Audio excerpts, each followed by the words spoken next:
Everyone deserves a princess moment, and this video will show you how to get that look. This makeup and hair tutorial was inspired by Rapunzel. It's a playful, romantic look. Please stay near the end of the video for a message about a very important project.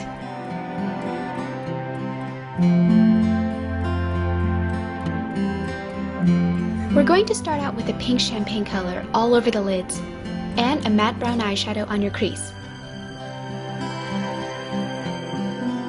Afterwards, take a shimmering purple color and add this on the center of your lids. Take a purple color and add this on your lower lash line for that pop of color. With the matte brown eyeshadow, use this to softly line your eyes. And rim your lower lash line with a peach eyeliner. Finish off with freckles if you don't have them naturally. And of course, you can't forget your blush.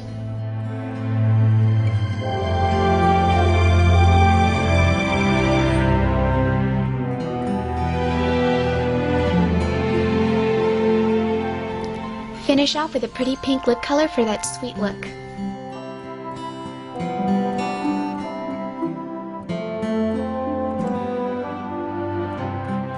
See? How simple was that? Now for the hair. To create a French braid, start off with a basic 3-strand braid. Cross the right strand over the middle strand and then cross the left strand over the middle. When crossing over the middle strand, they will become the outside left and right strands. Take a section of hair from the right side of your head again and join it with the middle strand. Then cross the left strand. Continue this all the way down the head. A French braid is very similar to a 3-strand braid. You're just constantly joining hair to the middle section of your hair as you work your way down.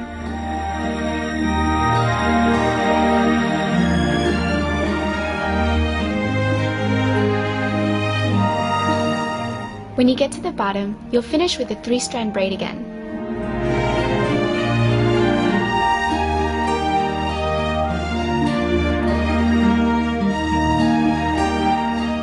And now for the Rapunzel braid.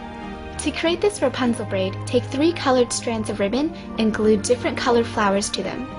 Tie the strands of ribbon onto the hair and place your hair in a low ponytail. Do a 3-strand braid combining your hair and the ribbon in each strand.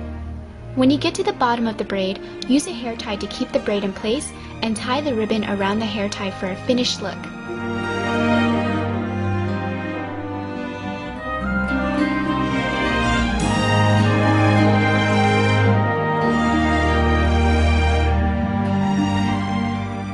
Few natural flowers for that perfect finished hair accessory.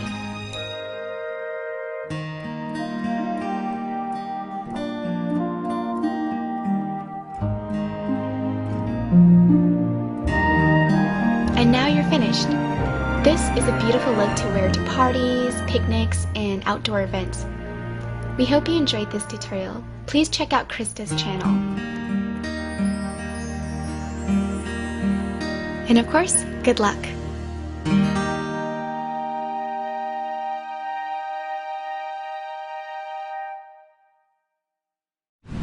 Hey guys, we created this video to educate you on the Rapunzel Project, which is a non-profit organization that was created to create awareness of the existence and efficiency of cold cat therapy. Cold cat therapy is the process in which chemotherapy patients can actually keep their hair during treatment. And it's amazing. A lot of people actually don't even know that they exist, so we just want to educate you guys on that. And today we actually have Trisha here with us who successfully used the cold cap, and she's going to tell us a little bit about her story and how it worked for her. Hi, my name is Trisha Burns and I was diagnosed with breast cancer in January 2011, and I was told pretty early on that I was going to have chemotherapy and that I would lose my hair, which I was quite devastated by, as most cancer patients are. And then I kind of came to terms with the idea this was going to happen until I started hearing from my friends in England, my family, that told me, you know, you should look into the cold cap therapy. That's what they're doing all over Europe. And at first I was skeptical. It sounded like kind of a gimmick, but I started to research it online, and I found out that there's a company called Penguin Cold Caps. They're based out of England, that ship you the caps to America and they are very cold caps with a gel-like substance inside them that you wear on your head during the chemotherapy. They are frozen to a temperature of minus 33 degrees below, and I used them. I have had 5 rounds of chemotherapy. I'm about to have my last round next week, and I have kept all of my hair. It looks amazing. Totally amazing. And for anyone that's skeptical, that thinks that maybe I was one of those lucky few that just happened to not lose their hair, I have lost the hair on my body. I've lost my eyebrows mostly, and I'm still continuing. That process is still continuing, but I have not had any thinning on the hair on my head. Wow. So if you know someone who is about to start treatment for chemo and they've been told they're going to lose their hair, please tell them to go to www.penguincoldcaps.com or Google the topic cold cap therapy, and you can read everything you need to know about it. So it works. And in fact, I've spoken to about 20 women in America that have also used the same cold caps, and everyone I spoke to also kept their hair. So it works. It's worked for everyone I spoke to. Yeah, the Rapunzel project said that it's 90% success rate, over 90%. So it's very effective. And there are actually clinical studies. I looked up online and read the studies that have been conducted. There's trials going on right now in San Francisco, and there have been studies going on in Europe for years, because this has been around in Europe for the last sort of 5 years.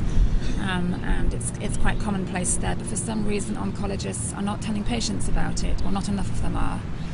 In fact, my oncologist didn't believe it would work, and she was kind of like, well, go ahead, try it if you want to. It's not going to do any harm, but it doesn't work. And now she's completely changed her tune, and she's telling everyone about it, and she's very excited about this. Now, when you're doing your treatments, how long do you wear the cold cap for, and what's the process of using it? Well, the cold caps are stored in a special freezer, which was kindly donated to me by Rapunzel.org, and that the freezer is kept at the hospital, and the caps are kept in the freezer, and the first cap gets put on 1 hour before the chemo drugs start. So when my pre-meds are started, that's when I start the cold caps, and then I wear them during the actual chemotherapy treatment, and then for 4 hours afterwards. So it's a total of about 8 hours of the caps. Wow, okay.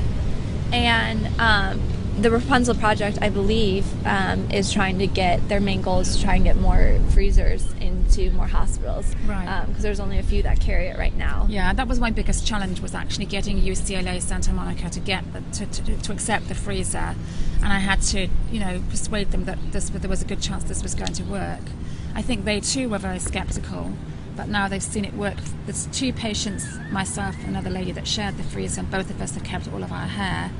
So I think now they're pretty happy that they have the freezer, and they want to help patients save their hair. And in my opinion, when you look better, you feel better, and when you feel better, you feel better. Like, do you Absolutely. agree with that? It's so true. So many people tell me I don't look like I'm a cancer patient, and the truth is that the biggest part of being a cancer patient is losing your hair and having to walk around with wigs or scarves and hats.